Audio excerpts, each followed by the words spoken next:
Oke teman-teman, sekarang kita sudah masuk ke uji T. Uji T itu uji statistik parametrik ya. Uji yang sudah menggunakan skalanya itu interval atau rasio. Nah, ini ada pendahuluan. Jadi, uji T ini diciptakan atau diturunkan oleh W.S. Gosset tahun 1908. Dinamakan distribusi student karena waktu dipublikasikan, Gosset menggunakan nama samaran student dan huruf T yang terdapat dalam istilah uji T dari huruf terakhir nama beliau. Jadi huruf T ini diambil dari huruf terakhir nama Gosset ini ya. Kemudian sejak itu distribusi bagi T disebut distribusi student T. Oke, itu asal-usul uji T ya, teman-teman. Nah, di sini ada pendahuluan. Fungsinya uji T itu yang pertama, untuk menguji rata-rata suatu sampel. Kemudian yang kedua, untuk membandingkan rata-rata dua sampel, ada tidaknya perbedaan rata-rata tersebut. Nah, itu fungsinya ya, teman-teman. Kemudian ini spesifikasinya. Yang pertama itu data yang berskala ukur interval atau rasio ya. Karena ini sudah masuk ke statistik parametrik ya. Yang skala ukurnya itu berbentuk numerik atau angka. Kemudian yang kedua, data harus berdistribusi normal ya. Diingat kembali bahwa uji parametrik itu harus dikenakan terlebih dahulu uji normalitas agar diketahui apakah data populasi berdistribusi normal atau tidak. Kemudian ukuran sampelnya ini ukuran sampel kecil, yaitu kurang dari atau sama dengan 30 ya. Kemudian jika sampel lebih dari 30, uji T sama dengan uji Z. Hanya ada uji T. Hanya pada uji T diasumsikan simpangan baku populasi tidak diketahui gitu ya. Oke, itu. Kemudian di sini ada jenis-jenis uji T. Ini ada dua ya, ada dua jenis, yaitu yang satu sampel dan dua sampel. Untuk yang satu sampel ini digunakan untuk membandingkan rata-rata suatu sampel dengan suatu nilai konstanta tertentu ya. Kemudian ini ada yang dua sampel, itu sampel t-test. Nah, ini dua sampel ini dibagi menjadi dua lagi ya. Ada yang dua sampel berpasangan atau dependent, dan ada dua sampel bebas, yaitu independen. Nah, untuk dua sampel berpasangan ini, untuk membandingkan rata-rata dua grup yang saling berpasangan, yaitu sampel dengan subjek yang sama, namun terdapat dua perlakuan kejadian yang berbeda. Jadi, sampel dengan subjeknya ini masih tetap sama, cuma perlakuan mereka yang berbeda gitu, biasanya sebelum atau sesudah gitu ya. Kemudian yang dua sampel bebas ini atau independen itu membandingkan rata-rata dua grup yang tidak saling berpasangan, yaitu dua subjek yang berbeda. Nah, jadi nanti sampelnya itu dari dua grup yang berbeda gitu. Untuk yang satu sampel ini contohnya, misalnya rata-rata berat badan mahasiswa kelas 2A adalah 52 kg. Ini kan membandingkan rata-rata ya, tadi kan sudah di atas disebutkan. Nah, dengan suatu nilai konstanta tertentu. Nah, 52 kg ini merupakan konstantanya gitu ya. Oke, kemudian misalnya contoh untuk dua sampel dependen atau dua sampel berpasangan itu rata-rata berat badan mahasiswa kelas 2A sebelum adanya pandemi COVID-19 dan sesudah adanya pandemi COVID-19 apakah berbeda? Nah, gitu ya. Jadi ini sampel dan subjeknya itu masih tetap sama, itu ya, kelas 2A ya. Hanya di sini ada dua perlakuan, yaitu sebelum adanya pandemi COVID-19 dan sesudah adanya COVID-19. Nah, itu yang dua sampel berpasangan atau dependen. Kemudian untuk yang dua sampel bebas atau independen, contohnya rata-rata berat badan mahasiswa kelas 2A dan kelas 2B apakah berbeda? Nah, ini sudah kelihatan ya, ada dua kelompok yang berbeda, kelas 2A dan kelas 2B. yaitu untuk dua sampel bebas. Itu untuk jenis-jenis uji T ya teman-teman. Nah, untuk uji T satu sampel, kita lihat kriteria ujinya. Kita tidak lihat statistik uji ini karena ini hitungan manual ya. Kita akan fokus pada penggunaan SPSS-nya. Oke, untuk kriteria ujinya, untuk yang di SPSS itu p-value kurang dari alfa. Jadi nilai p-value-nya kurang dari alfa jika mau menolak H0. Jadi seperti ini teman-teman. Tolak H0 jika p-value atau nilai signifikannya kurang dari nilai alfa. Alfanya biasanya 5% ya. Oke. Untuk yang uji T2 sampel juga, yang dependent, kriteria ujinya masih sama. Ini. Kemudian yang independent, uji T2 sampel independent juga, kriteria ujinya sama gitu ya. Jadi untuk uji T ini, kriteria dari jenis-jenisnya masih sama gitu ya. Oke teman-teman, kita langsung lanjut aja ke contoh kasusnya. Nanti kita akan coba menyelesaikan 3 kasus karena kita akan menghadapi 3 jenis uji T ya. Jadi kita akan membahas 3 kasus yang akan diterapkan pada software SPSS. Oke teman-teman, sekarang kita masuk ke contoh kasusnya untuk uji T ya. Ini yang pertama ini uji T satu sampel. Di sini sudah ada contoh kasusnya ya. Seorang peneliti ingin mengetahui efektivitas penggunaan pupuk A terhadap produktivitas tanaman padi. Peneliti tersebut melakukan uji pada 10 petak sawah dan hasilnya masing-masing yaitu dalam satuan ton per hektar. Ini ada petak sawah ada 1 sampai 10. Kemudian ini produktivitasnya 5,1 sampai ini ya ke bawah 5,1 juga. Dan diketahui rata-rata produktivitas nasional adalah 5 ton per hektar.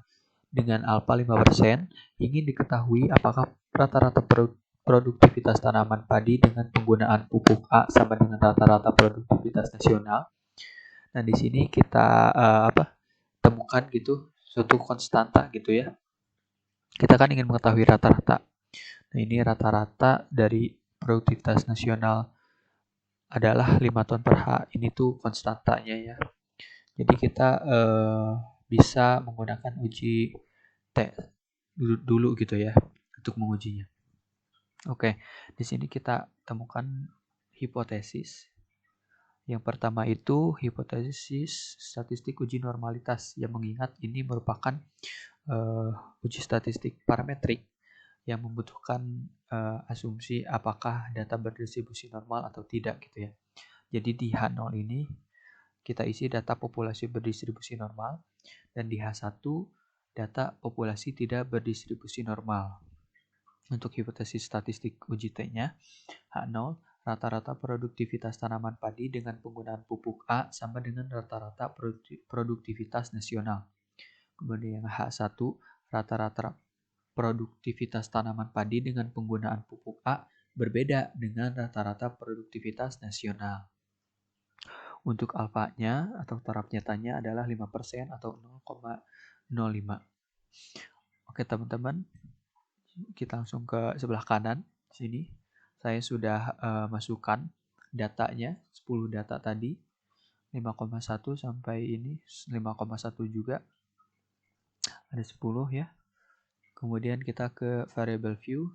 Nah, di name ini kita kasih nama produktivitas ya. Karena kita uji satu sampel, jadi cuma ada satu gitu ya di variable view-nya. Kemudian labelnya nggak usah diisi, oke. Nah, measure-nya kita menggunakan skala gitu ya. Nah, teman-teman, karena kita harus menguji uji normalitas dulu, maka kita langsung klik Analyze, kemudian Descriptive Statistic, kemudian Explore, kemudian masukkan ini produktivitas ke Dependent List. Oke, kemudian klik Plots. Kita klik normality plot with test, continue. Kita klik OK.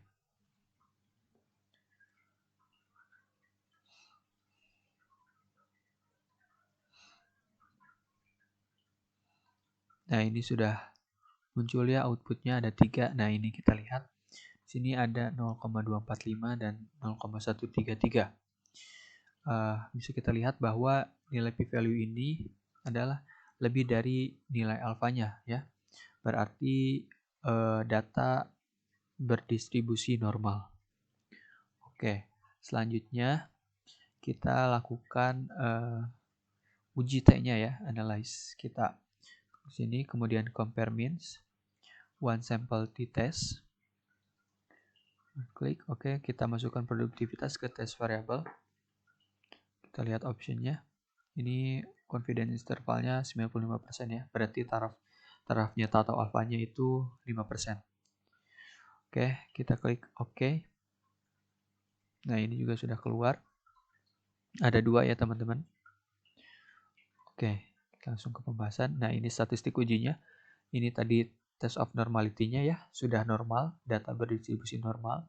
Kemudian ini ada one sample statistik ya, kita tahu rata-rata atau meannya 5,1400.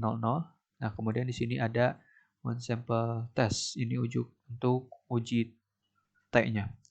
Kita lihat di sini nilai signifikannya adalah 0,000. Oke, untuk kriteria uji adalah H0 ditolak jika p-value kurang dari alfa.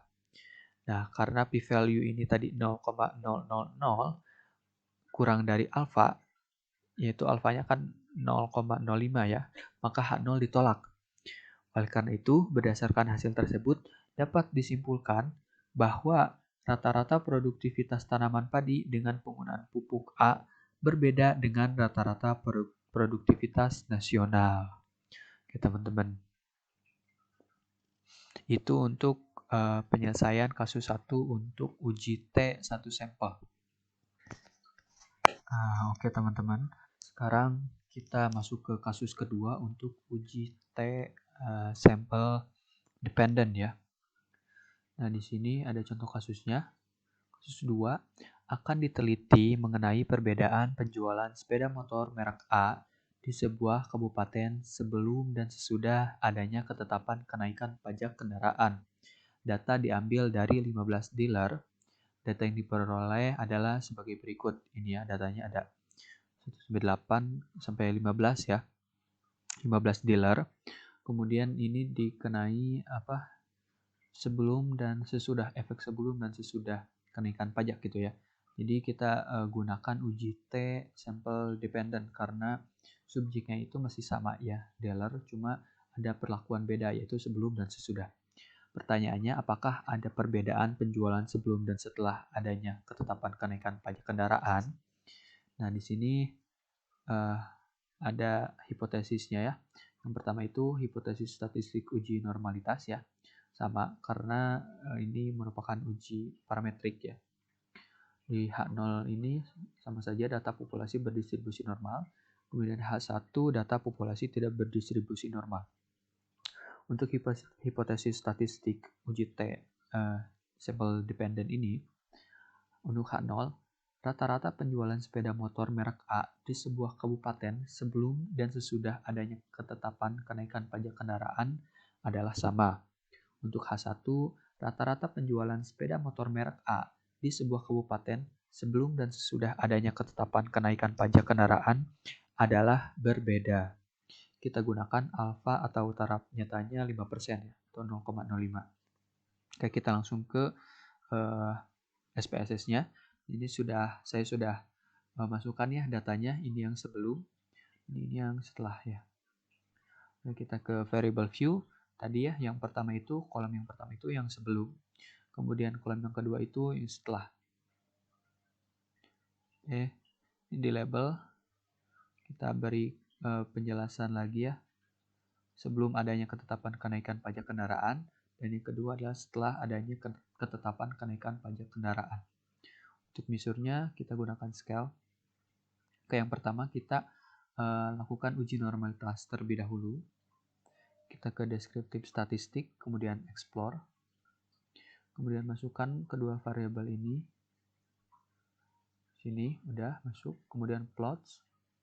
Kemudian klik normality plot with test. Continue. Oke.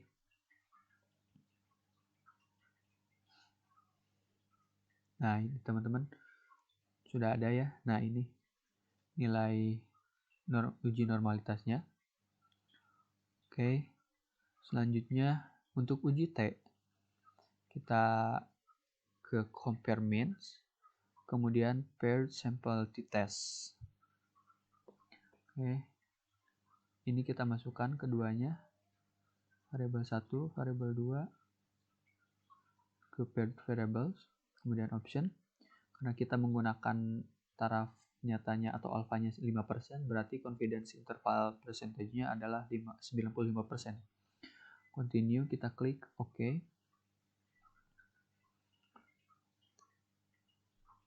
Nah, ini sudah ada ya nilai signifikannya. Juga ini yang terakhir. Oke. Nah, ini teman-teman, untuk uji tes normality-nya kita dapatkan nilai signifikannya ini sudah melebihi, atau p-value-nya ini melebihi 0,05, berarti data berdistribusi normal ya untuk normality-nya. Kemudian di sini per sample statistik ada mean-nya ya. Kemudian ini per sample correlation. Kemudian nah di sini kita lihat per sample testnya, nilai signifikannya itu dari yang ini ya. Ini karena kepotong, kita lihat di SPSS-nya. Nah, ini ya teman-teman, agar lebih jelas nilai signifikan detailnya yang 0,32. Oke, ini nilai signifikan atau p-value-nya. Ini kriteria ujinya H0 ditolak jika p-value kurang dari alfa. Nah, karena p-value sama dengan tadi 0,320 itu melebihi alfa, yang 0 alfanya itu 0,05, maka H0 diterima. Jadi berdasarkan hasil tersebut dapat disimpulkan bahwa secara empiris belum cukup bukti untuk menyatakan bahwa rata-rata penjualan sepeda motor merek A di sebuah kabupaten sebelum dan sesudah adanya ketetapan kenaikan pajak kendaraan itu berbeda, gitu ya. Oke teman-teman, itu untuk kasus kedua.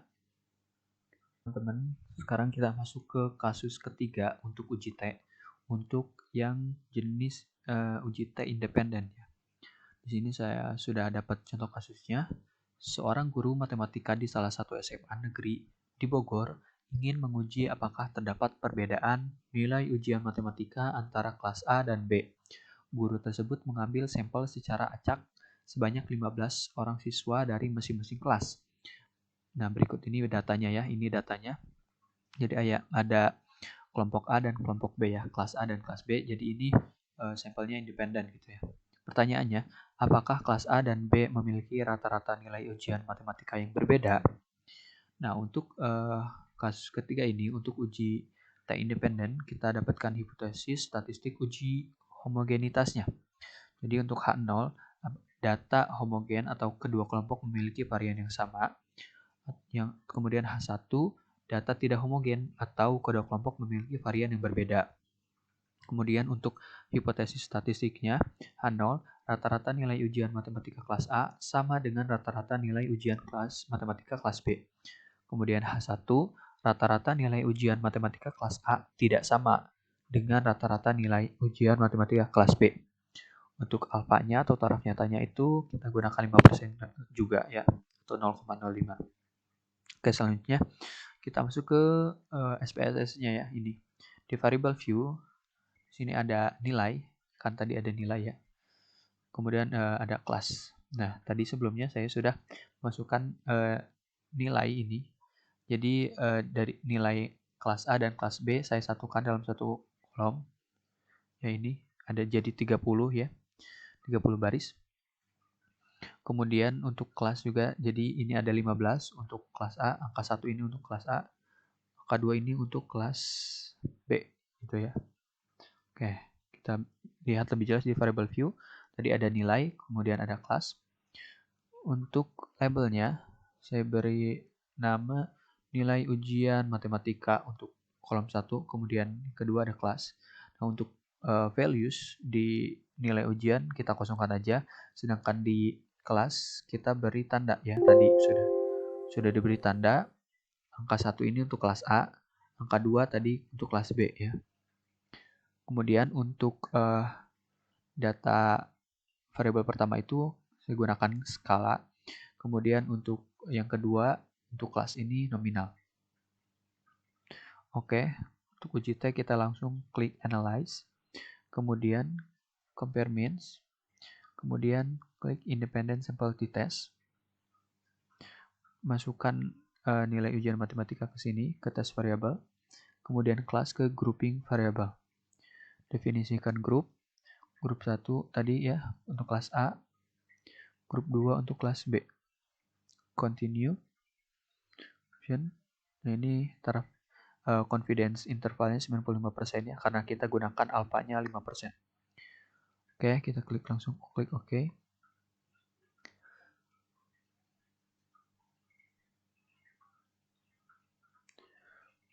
Oke, ini sudah keluar ya hasilnya. Jadi ada 2 output. Oke. Nah, ini tadi output yang pertama. Ini kita bisa lihat rata-rata nilai ujian kelas A ini 84,73333. Untuk kelas B rata-ratanya 54,20000. Kemudian di sini, nah di independent sample test, sebelum untuk mengetahui data homogen atau tidak, kita lihat nilai signifikannya dari Levene's Test of Quality of Variance. Jadi dari sini kita bisa lihat nilai signifikannya itu 0,7, maaf ini 748 ya. 0,748 gitu ya. Hal ini lebih besar dari alfa yaitu 0,05. Maka H0 diterima. Dengan kata lain, data dari kasus ini adalah data homogen. Oke. Untuk kriteria uji T sampel independen, ini H0 ditolak jika p-value kurang dari alfa. Kita lihat di sini ya, di nilai signifikan detailnya, bahwa nilai p-value-nya ini 0,000. Oleh karena itu, kurang dari 0,05, maka H0 ditolak. Jadi kesimpulannya, berdasarkan hasil tersebut, dapat disimpulkan bahwa rata-rata nilai ujian matematika kelas A tidak sama dengan rata-rata nilai ujian matematika kelas B. Oke teman-teman, itu jadi 3 kasus contoh untuk 3 jenis uji T ya. Dari uji 1 sampel, kemudian 2 sampel yang dependen, dan sekarang yang 2 sampel independen gitu ya. Oke, sekian untuk uji T. Sampai berjumpa di kesempatan berikutnya.